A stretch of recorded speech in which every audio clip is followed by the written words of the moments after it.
Well, good morning there, YouTube. LongHaul Larry, Big Blue, and a little Johnny's over there chilling. Sitting over there in the seat. Doing much better. I've been taking away his pills. We have an agreement. I told him that he was doing too many pills and didn't like his attitude and stuff, and he needed to cut it back. I told you there's no cursing on this channel. And he said he would. He wants something though. So I have agreed to do it. But Johnny wants to fly. I know, you're excited.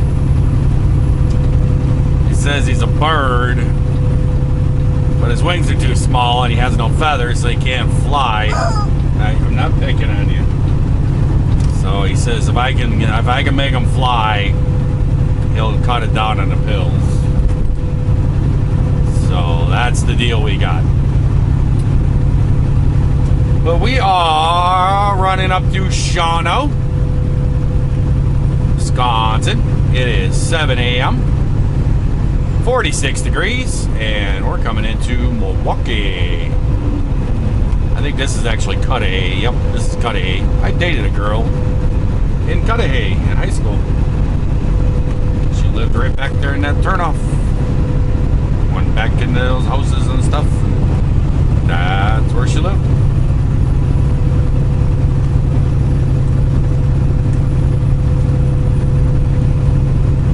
Yep. Oh, memories.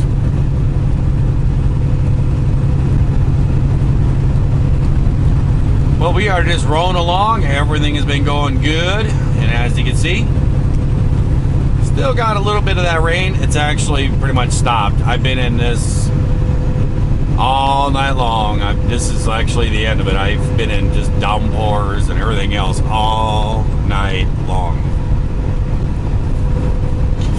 Oh, which way do we want to go? Do we want to go to Green Bay, or do we want to go up 41 and cut through Appleton? The Packers play the Rams today, and it's an away game. Yeah, let's go up to Green Bay. It's actually, I think, like 10 minutes or something like that faster if you go this way. So I can get up to my cruising speed pretty much the whole way. Or if I go up through Appleton, I got to run 47, and that's all 55. So I guess we'll go this way. Feeling a little sick. Woke up, I was actually hoarse, and a lot of coughing and stuff. I always carry a bag of cough drops in the truck with me. So I've had a few of those tonight, and voice is a little bit scratchy, a little bit, but not too bad. I think I'm gonna be fine. I also took some what is that stuff called? The stuff you take when you feel like you're getting sick and everything. I don't know. It's a little tablets. Put on your mouth and you put on your tongue and let it dissolve. Been taking that too.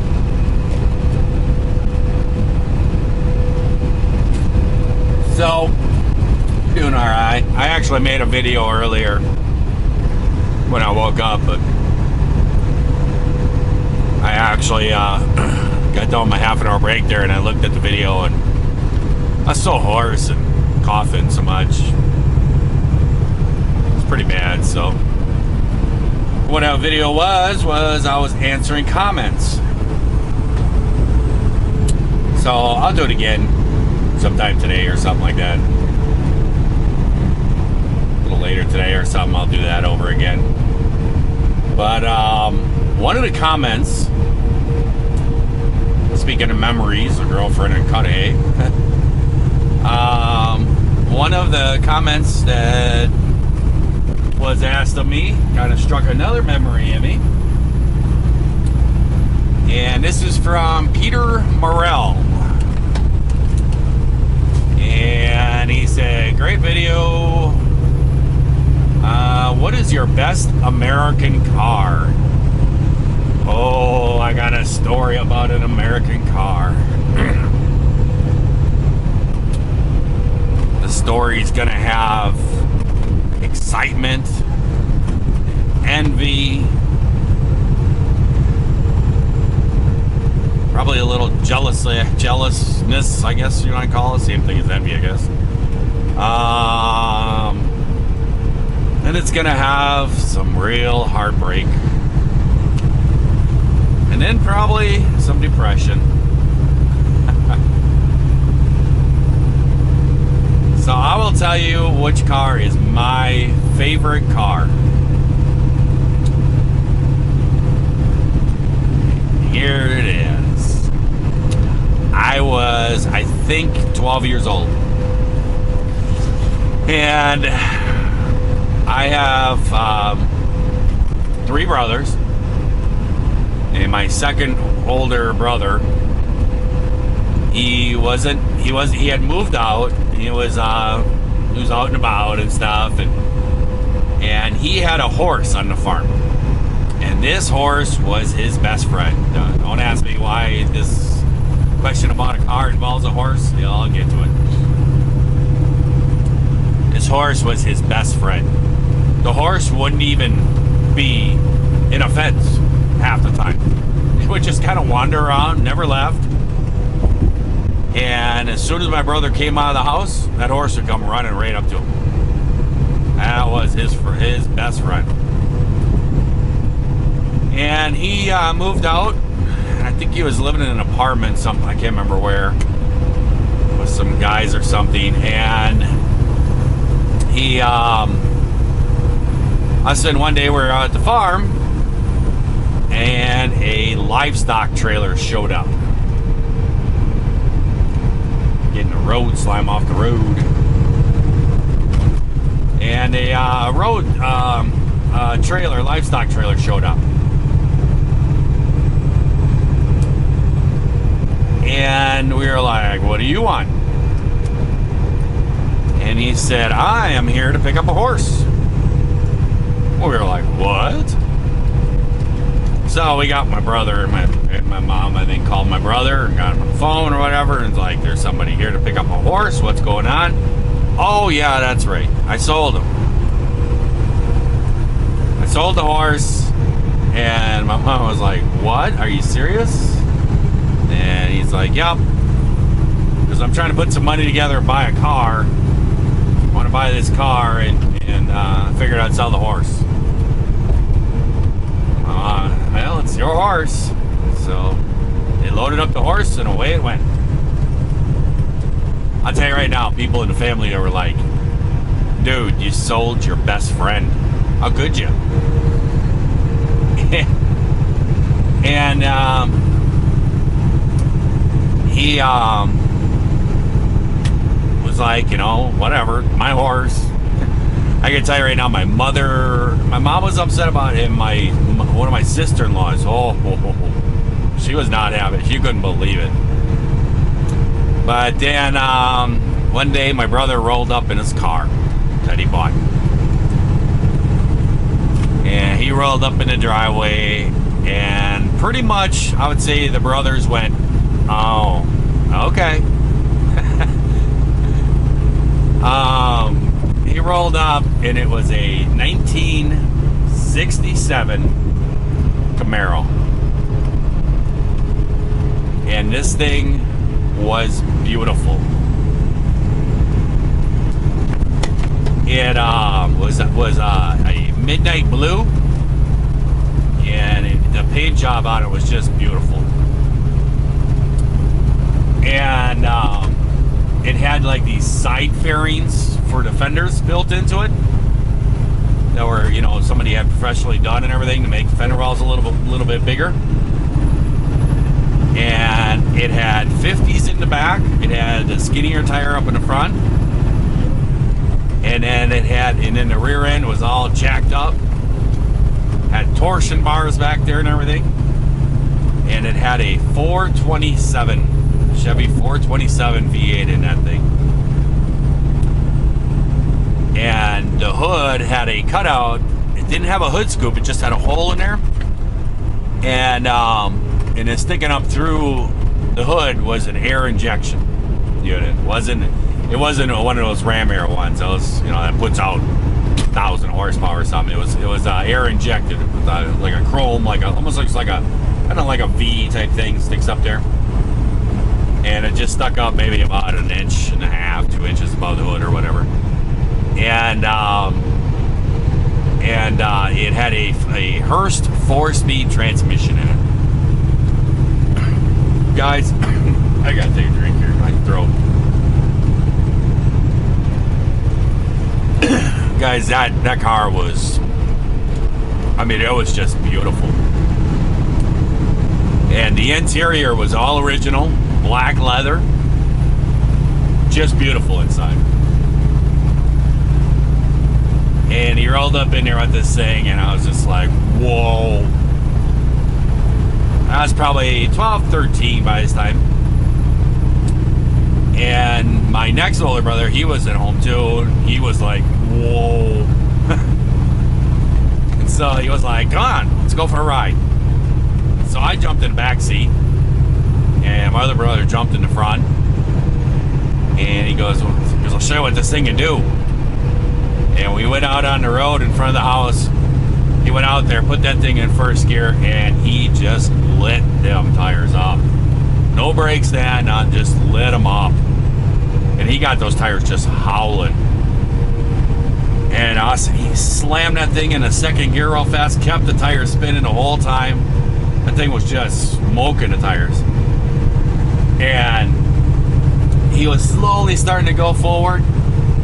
And he slammed that thing down in the third gear, kept the tires spinning the whole time. We started going forward a little bit, faster. And tires are just still howling, and he kicked that thing in the fourth gear. And then the tires just kind of went, they spun just for a second, and then they went, boop, boop, boop, and that car just shot like a bullet. And it just threw you back in the seat, and that car was gone. It basically, if you ever seen Fast and Furious, and the bald guy that's in the movie, Vin Diesel is his name. I don't know what his name is. I think that's it.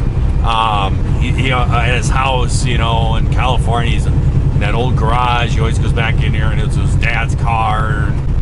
It looked just like that car. The whole engine was all chrome. It was something just like that. And we came back, and I was just like, wow. What a car. I'm like, that is the car.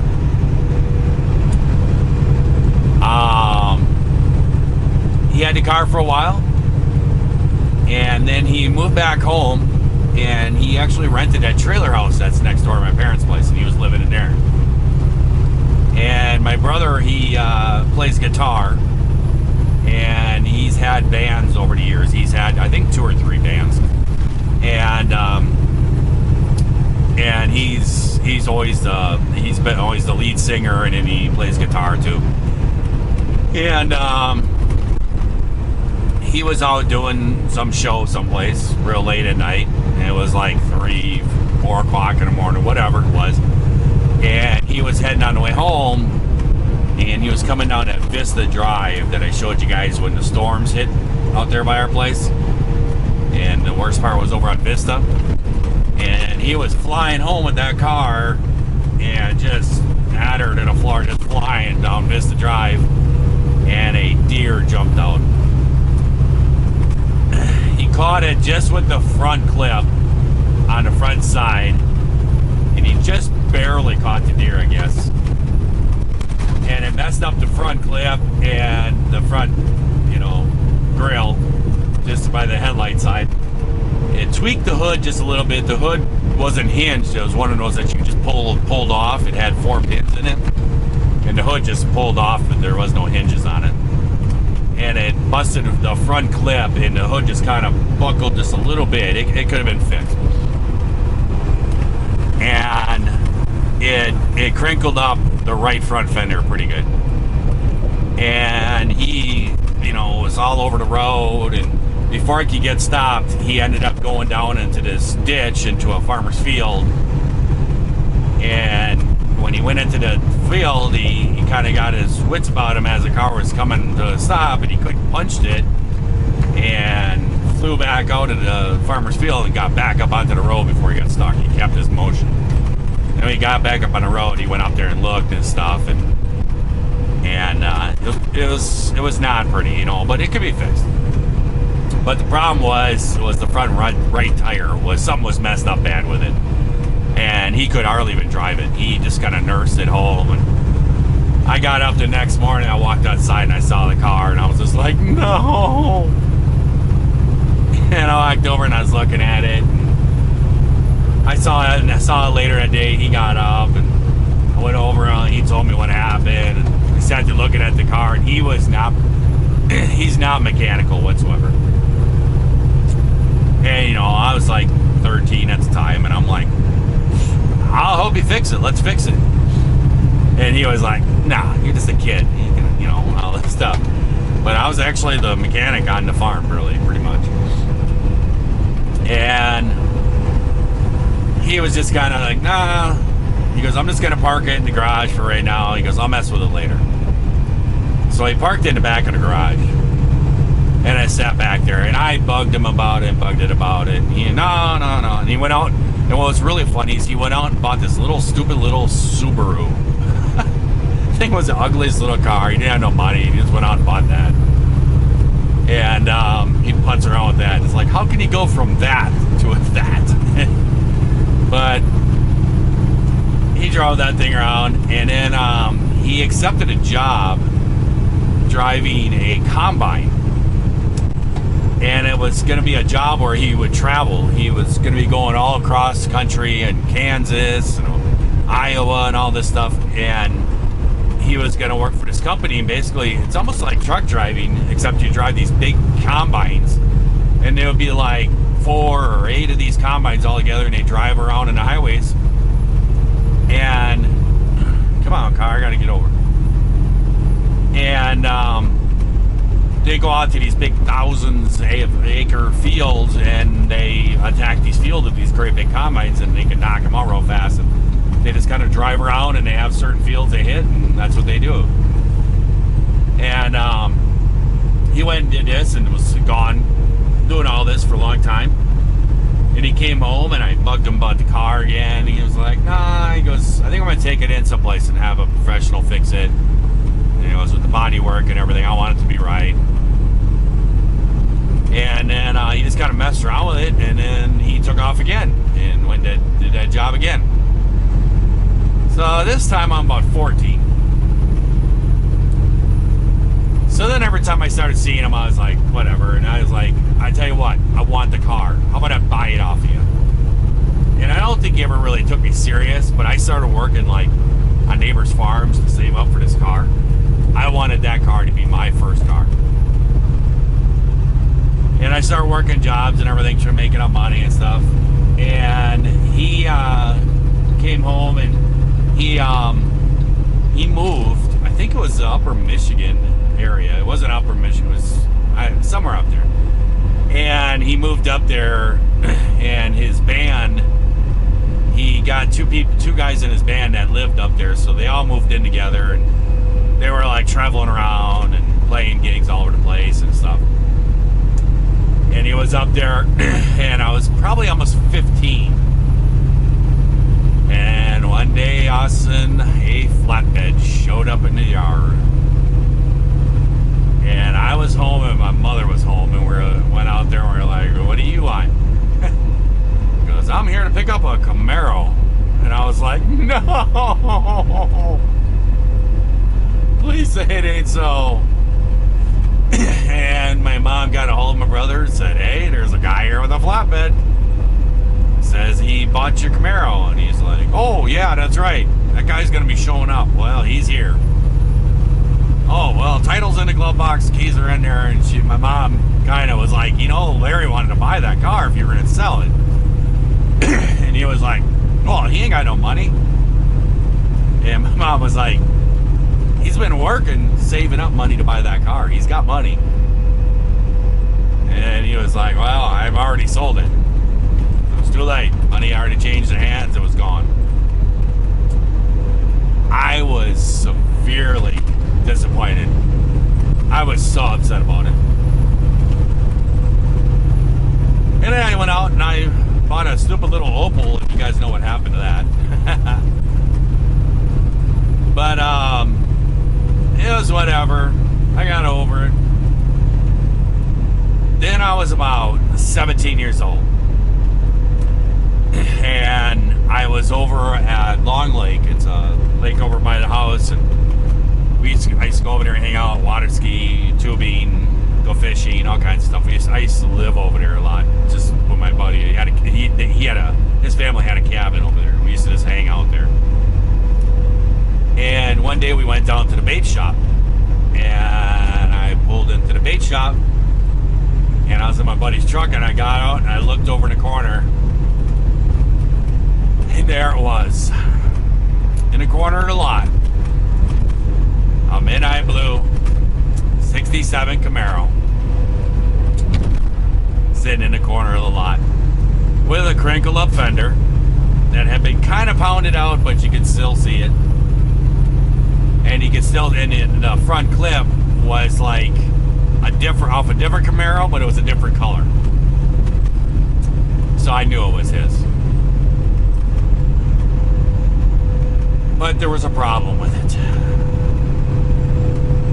I walked inside, and there was nobody else in there besides the guy that owned the bait shop, and we knew him. We were in there quite a bit. And I walked up to him, and I said, whose is that? And I pointed out to the parking lot. He's like, oh, he goes, that's mine. Ain't that cool? And I just looked at him, and I said, no, it's not cool. And I said, where'd you get that? He's like, oh, I bought it off a guy a few years back, because I've had it sitting in my barn for years. He goes, I've been working on that for about 6 months now and just got it done. He goes, man, that thing goes through the mud good. Yeah, you heard me, mud. He turned around and he took an old Chevy truck and ripped the body off, put a huge suspension lift on it, put these great big mud tires on it, and took that Camaro body and slapped it on top of there, and took that motor and put it in there.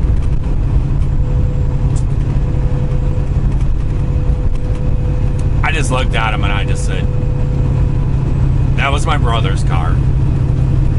You don't know how badly I wanted that car, but he turned around and sold it to you without me knowing about it. And I said, do you understand that you just wrecked that car? And he just kind of looked at me, he's like, I think it's cool. And I just shook my head. I just walked out.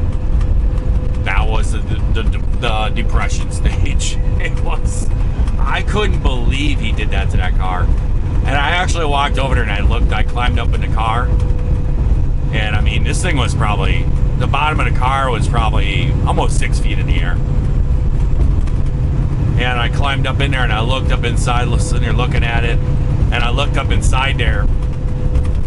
And the whole interior was trashed because this guy was all mudding with it, and then he would get in the car. I mean, oh man, he just wrecked the whole car. And I went back inside. I think it was like a couple weeks later. I went back down there and I said, listen, I want to buy the car back from you. And give me all, and he's like, oh, I don't know if I want to sell it. I said, dude, I want to buy the car back from you. I said, where's the frame? Where's the drivetrain? And everything, the original stuff. And he goes, oh, I took all that to the junkyard. I couldn't believe it. And I just walked away. I saw it sitting out there for, I think it was about a year or two, and then it was just gone. It just disappeared. I have no idea what happened to it after that. But I'd have to say that is my most favorite car. It's a 67 to a 69 Chevy Camaro. I just think it is a beautiful car. I have been looking for one ever since. I got all excited one time. My ex-wife was looking in a newspaper. I don't know, she was looking at something. And I was out in my shop working on somebody's truck. And she came running out there and she knew that what I wanted. That's what I want. And I've had a few muscle cars. I've had a few older cars that I bought and fixed up and ripped around and then sold them, but nothing came close to that. I also have, I used to have old Jeeps and restored it and stuff. I had two of them. I had the old CJ5s. Used to do that kind of stuff, and then the kids kind of came along and that all kind of ended. But I was sitting out working on somebody's truck in a shop, and all of a sudden my wife came running out with the newspaper. And she showed me, she goes, "You got to see this." And I opened up the newspaper and there it was. It said 69 Camaro for sale, $700. And I was like, what? And she's like, it's got to be a misprint or it's got to be total or something. And I quick ran in the house, I grabbed the phone and I called the phone number and got the guy on the phone. And it was kind of late at night, and I said, "Hey, I'm calling about your Camaro." And he goes, "Yeah, what about it?" I said, "Is it still for sale?" And he goes, "Yeah." And I said, "You want $700 for it?" And he's like, "Yeah." I said, "Could I come right now?" He's like, "No." He goes, "I gotta go to bed." He goes, "I get up really early in the morning." He goes, "I'm actually just going to bed when the phone rang." And I said, "What time do you get off of work tomorrow?" And he goes, "I'm usually home about 2:30. I said, "Give me your address. I'll be there at 2:30. And so the next day, I actually went to this guy's house like 2 o'clock, 1:45. Sat out there. Me and my wife pulled up. And we're looking around, and I'm like, "Where's this car? Where's this car?" And I looked over, she's like, "Well, right over there maybe." And I looked over and I'm like, "No, that can't be it. That's not a 69. I said, "That's like a 70 or 71. And, it wasn't in the greatest shape, but, I was sitting there. And the guy showed up and I got out of my car and said, "Hey, you got the Camaro?" And he's like, "Oh, yeah, yeah." I walked over and he goes, "Well, you really want the Camaro, huh?" And I'm like, "Where is it?" He goes, "It's right here." I looked down at him, I said, "Dude, that's not a 69 Camaro." He goes, "Isn't it?" I said, "Are you serious?" And I said, "That's like a 70 or 71. And he goes, "Well, what's the difference?" I said, "A lot." And we opened up the glove box and stuff and got the title. And sure enough, it was a 71. And he goes, and I said, "Well, even though, why are you selling this one for $700? And he's like, "Oh," he goes, "basically," he goes, "it's just for the tires and the wheels." And it had like aluminum mag rims on it with a really nice set of tires on it. And he goes, "It's just basically for the wheels." He goes, "The rest of the car," he goes, "is pretty much junk." And he goes, "And the frame is broke or whatever." And I said, "Show me where that is." And we went back, and what it was pushed up to the floor.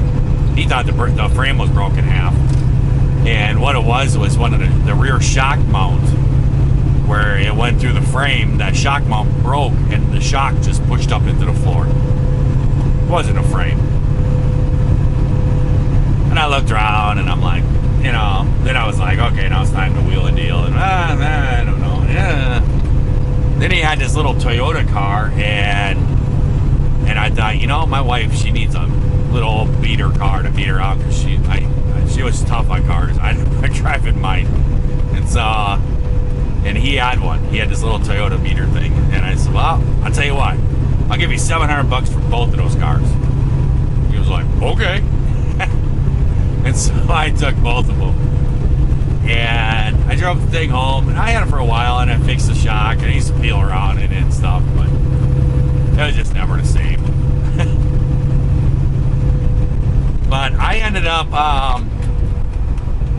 I did find a '69 Chevy Camaro. I have this good friend,